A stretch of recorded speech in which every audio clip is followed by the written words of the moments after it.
Hey everyone, तो आज हम डिस्कस करेंगे एसएससी स्टेनो स्किल टेस्ट के ऊपर। और इससे पहले जो वीडियो बनाई थी उस पर बहुत अच्छा रिस्पॉन्स आप लोगों ने दिया। मैं इतना एक्टिव नहीं रहता यूट्यूब पे, बट फिर भी उस हिसाब उसके अकॉर्डिंग तो काफ़ी अच्छा रिस्पॉन्स मिला। कमेंट सेक्शन भी ठीक ठाक थे एंड कुछ डाउट थे तो मैंने कमेंट में रिप्लाई कर दिया था। ठीक है, तो कुछ अगर क्वेश्चन रह जाता है या कुछ डाउट रह जाता है वीडियो में तो वो आप कमेंट कर देना, तो मैं रिप्लाई कर देता हूँ। नहीं तो अगर लगता है कि वहाँ पे नहीं रिप्लाई मिल रहा है तो आप टेलीग्राम पे कर देना, सेम नाम से आपका टेलीग्राम ग्रुप है।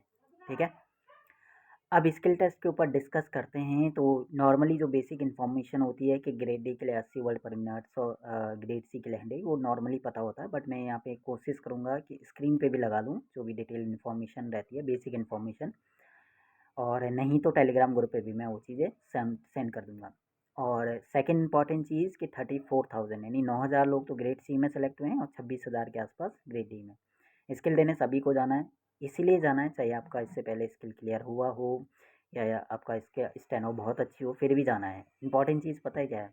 इंपॉर्टेंट हमें नहीं पता कि स्किल का लेवल कैसा आता है, किस टाइप का स्किल बोला जाएगा। अगर मान लो कि मॉडरेट लेवल का स्किल आ गया, ठीक है, तो एक एक्सपीरियंस हो जाएगा जिनका कम मार्क्स है कि मैं मॉडरेट लेवल में, अगर आप स्किल क्वालिफाई कर लेते हो तो नेक्स्ट ईयर वो चीज़ काम आएगा कि नेक्स्ट ईयर चाहे मॉडरेट भी स्किल आ गया तो आप कर लोगे, या हार्ड आ गया तो भी आप कर लोगे।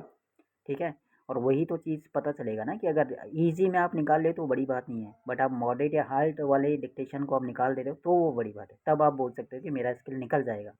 ठीक है, तो स्किल लेने सबको जाना है। जिसका भी स्कोर जिसका भी नाम आया लिस्ट में, बहुत ही बड़ी बात है भाई लिस्ट में नाम आना।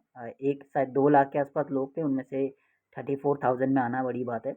अगले साल आप 1-2 हज़ार में ही आ जाओगे, या फिर हो सकता है अगले साल आप टॉप 100 में भी आ जाओगे। ठीक है, तो ये कॉन्फिडेंस थोड़ा बहुत बढ़ाता है लिस्ट में नाम आना। ठीक है, कि नेक्स्ट ईयर जो है ये चीज़ आपको देखना कि ये चीज़ नेक्स्ट ईयर वाले एग्ज़ाम में आपके काम आएगा। ठीक है, स्किल टेस्ट के बारे में देखो, मेरे को जितना नॉलेज है हिंदी स्टेनो के बारे में, हिंदी स्टेनो है, इंग्लिश मैंने करी नहीं, तो मैं ट्राई कर रहा हूँ इंग्लिश स्टेनो भी सीखने की। जब जब सीख जाऊँगा तो उसके बाद इंग्लिश स्टेनो वाले में, इंग्लिश स्टेनो के बारे में भी डिस्कस कर लूँगा। तो हिंदी वालों का नॉर्मली ग्रेड डी वाले हैं। अगर आपको अभी, अगर आप बेसिक बुक आपने ख़त्म करी है और आप चाहते हो कि स्किल निकल जाए, तो मेरा एक सिंपल सा बात ये है कि आप रामधारी खंडवन बुक जो आती है, 100 एक्सरसाइज है, उनको किसी तरह निपटा लो। ठीक है, अगर किस्मत सही रही तो उनमें से कोई मैटर आ गया तो आप निकाल लोगे। ठीक है, क्योंकि इन 1 या 1.5 महीने में आपका स्किल टेस्ट लगभग अप्रैल के मिड में हो सकता है या फिर अप्रैल के लास्ट में हो सकता है, जितना भी टाइम लगता है। यहाँ से आपके 40 या 50 डेज आपके पास है स्किल टेस्ट के लिए। ठीक है, तो जो अभी स्टार्टिंग पे हैं या बुक ही ख़त्म हुई है तो वो भी अगर इसके लिए ईजी आ गया तो निकल जाएगा। नॉर्मली रामधारी खंडवन हिंदी स्टेनो वाले हैं, उसे निपटा दो बुक को, डी के लिए इनफ होती है वो। बट बाकी लोग जिन्होंने वो बुक बहुत अच्छे से करी है तो वो रामधारी खंड 2 को भी देखें, या फिर आनंद पत्रिका जैसा आता है या एडिटोरियल आता है डेली के, उनको भी देखें। क्योंकि ज़रूरी नहीं कि वही बुक आएगा, ये उनके लिए मैं बोल रहा हूँ जो अभी स्टार्टिंग पे हैं और उन्हें लग रहा है कि नहीं निकल पाएगा वाला, तो उनके लिए एक ऑप्शन है, आप इस बुक को अच्छे से कर लो। किसी का कोई भी चीज़ और बुकों पे ना जाके। 100 एक्सरसाइज होती है, 50 एक्सरसाइज आप ढंग से करोगे ना तो 50 के बाद वो चीज़ें रिपीट होना स्टार्ट होती है। अब जो सेकंड चीज़ प्रॉब्लम आती है, जब आप डिक्टेशन लिखते हो तो बहुत सारे वर्ड छूटते हैं। जैसे अगर आपने 70 वर्ड पर मिनट स्पीड है और आप 80 वाला नहीं लिख रहे हो, आपके वर्ड छूटे हैं, तो वो चीज़ नॉर्मल होता ही है सबके साथ। आपके साथ 2 दिन होगा, 3 दिन होगा, 4 दिन होगा, 10 दिन बाद आप खुद ही देखोगे ना तो 80 वर्ड पर मिनट की स्पीड आप लिखने लग जाओगे। तो जो 80 लिख रहा है उसको 90 भी ठीक इसी तरह लिखना है।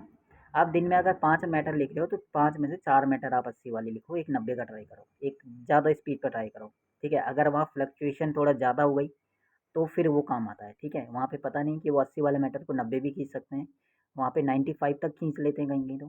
ठीक है, तो इसलिए जो स्पीड है वो लगभग लगभग 80 वर्ड पर मिनट है ना, 90 तो होनी चाहिए। अगर 90 है तो 100 भी होनी चाहिए। ठीक है, ये ध्यान रखना। और सेकंड चीज़ कि वर्ड छूट जाते हैं और मेरी आउटलाइन नहीं बनती है, आउटलाइन समझ में नहीं आती है, तो आप खुद की आउटलाइन बनाओ। एक एग्जांपल मैं बोलता हूँ, मैंने ए लिखा है। ठीक है, मैंने एक लिखा है, उस ए को मैं, एक ही, जब आप वोकैब याद करते हो ना तो एक वर्ड के बहुत सारे मीनिंग होते हैं, वो आपको पहले तो ही पता था जब आपने याद किया, बहुत बार प्रैक्टिस की। ठीक है, और तब जाके आपको याद है। सेम चीज़ डिक्टेशन के में भी है। आपकी आउटलाइन नहीं बन रही है, आप ए लिख दो। जैसे मैंने ए लिखा, मैं उस ए को अमेरिका पढ़ता हूँ। ठीक है, तो जहाँ पे मैं ए लिखूँगा वहाँ पे मेरा माइंड जाएगा कि ये अमेरिका लिखा है। या फिर मैं उस ए को, मैंने अफ़गानिस्तान लिखना है तो मैं ए को एफ से काट दूँगा या सिर्फ़ ए भी लिख सकता हूँ। तो मैं एक ही, अब मेरे माइंड में 2 मीनिंग आ गया, अमेरिका, अफ़गानिस्तान, और वो डिपेंड करता है कि उस टाइम पे मैटर में क्या बोला गया, अमेरिका, अफ़गानिस्तान, वहाँ पे माइंड एक्टिव तो रहना ही पड़ेगा, है ना? कि अमेरिका बोला है, अफ़गानिस्तान बोला है, तो वो अब क्लियरली आ जाता है, इतना कुछ नहीं है। तो इस टाइप से अपने खुद के आउटलाइन बनाओ। ये चीज़ मेरे को भी रहता था पहले कि जैसे हार्ड वर्ड आ गया तो मेरे से आउटलाइन नहीं बन रहा है। अफ़गानिस्तान कैसे लिखेंगे, तो हम पूरा लिख देते ना, ए, एफ, जी पूरा कनेक्ट करना है, वो ज़रूरी नहीं है। अब बाद में समझ में आता है कि आप एक कोई भी चीज़ आप बनाओगे ना अपने हिसाब से, आपको पता है क्या लिखा है, तो आप आराम से उठा लोगे। ऐसा कुछ नहीं है कि ए को अफ़गानिस्तान सर कैसे उठाएँगे? भाई आपने मल्टीपल टाइम 100 बार, 10 बार, 20 बार, 30 बार उस ए को लिखा है और 30 बार आपके माइंड में उस ए के 3 मीनिंग आए हैं। अफ़गानिस्तान, अर्जेंटीना, जो भी आपने उसका मीनिंग लगाया होगा, तो आप ऑटोमेटिक उठा लोगे। ये कोई नहीं होता कि नहीं उठा पाते। इंस्टेंट वर्ड जो बनते हैं वो नहीं उठा पाते। जैसे कोई भी एक ऐसा वर्ड आ गया जो पहले नहीं सुना है और आपने उसको लिख लिया, तो वो नहीं उठता है। लेकिन जो ऑलरेडी हमने मल्टीपल टाइम लिखा हुआ है, हम उसे आराम से उठा लेते हैं, ठीक है। बट नए वर्ड को आप स्किप भी करोगे ना, तो नए वर्ड कितने आएंगे? ज़्यादा से ज़्यादा 10, 15, 20 वर्ड आ जाएंगे, ठीक है। मिस्टेक कितनी माफ़ है? मिस्टेक्स 80 तो शायद ग्रेड डी में है, 56 ग्रेड सी में है, तो बहुत मिस्टेक है। वो वर्ड ज़्यादा नहीं आएंगे अगर अननोन वर्ड भी आ गए, तो अननोन वर्ड को छोड़ स्किप भी करोगे ना, तभी बहुत ही वर्ड, तभी आपके मैक्सिमम 95% वर्ड रिपीट आते हैं, ठीक है। तो ये डिपेंड मत रहो आप किसी पे कि यार आउटलाइन जब ये बताएंगे तभी हम करेंगे। अपने हिसाब से बना लो जो भी चीज़ लगता है, ठीक है। आप 10 बार उस वर्ड को लिखोगे ना, तो माइंड में खुद ही 10 बार आ जाएगा कि इस वर्ड का मीनिंग ये है। प्रैक्टिस क्या करना है? प्रैक्टिस दिन में 4-5 मैटर लिखो, 5 मैटर कम से कम लिखो। ट्रांसक्रिप्शन ज़्यादा मत करो, ट्रांसक्रिप्शन सिर्फ उनमें से 1 या 2 का करो। 5 में से 4 मैटर को पढ़ लो और 1 मैटर का ट्रांसक्रिप्शन कर लो, बस ये है। और उस एक मैटर में मिस्टेक दे लो। जो 4 मैटर आप खाली ट्रांसक्रिप्शन नहीं करना, उनको खाली पढ़ना है। पढ़ने के बाद जो वर्ड आपको लग रहा है कि टफ है, उसकी आउटलाइन बना लो अलग से। यही लॉजिक है, यही तरीका है डिक्टेशन का, ये स्टेनो ठीक करने का।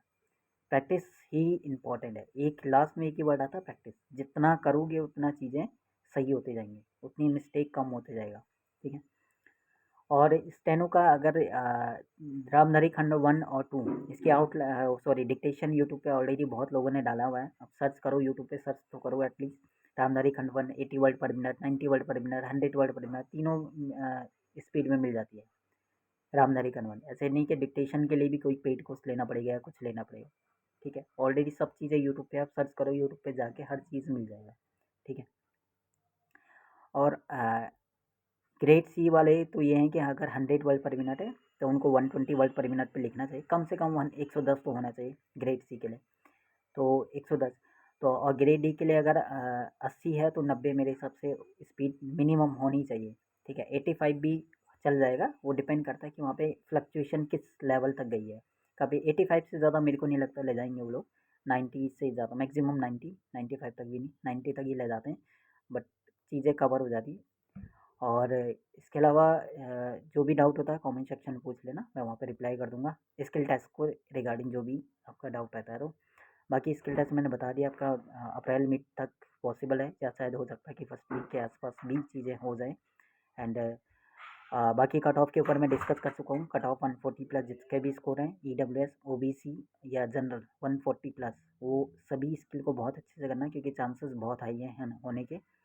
बाकी कितने सेलेक्ट हुए क्या हुए हैं बाद में देखा जाएगा। अभी डिक्टेशन जब आपका स्टेनो हो जाएगा या उसके बाद ही पता चलेगा, हो सकता है अच्छे लेवल की स्टेनो आ जाए तो 140 वालों के भी चांसेस हो जाएंगे, 140 से नीचे वालों के भी चांसेस हो जाएंगे। और कोई क्वेश्चन रह जाता है तो कमेंट सेक्शन में पूछ लेना, टेलीग्राम ग्रुप ज्वाइन कर लेना, सेम नाम से टेलीग्राम ग्रुप है। नेक्स्ट वीडियो SSC स्टेनो 2025 वालों के लिए होगी, तो जो भी उसकी प्रिपरेशन करें उसको देख लेना, क्योंकि बहुत सारी चीज़ें 2024 में हुई है, उनको मैं उसी वीडियो में डिस्कस करूँगा रिटर्न को लेकर, ठीक है। तो इसलिए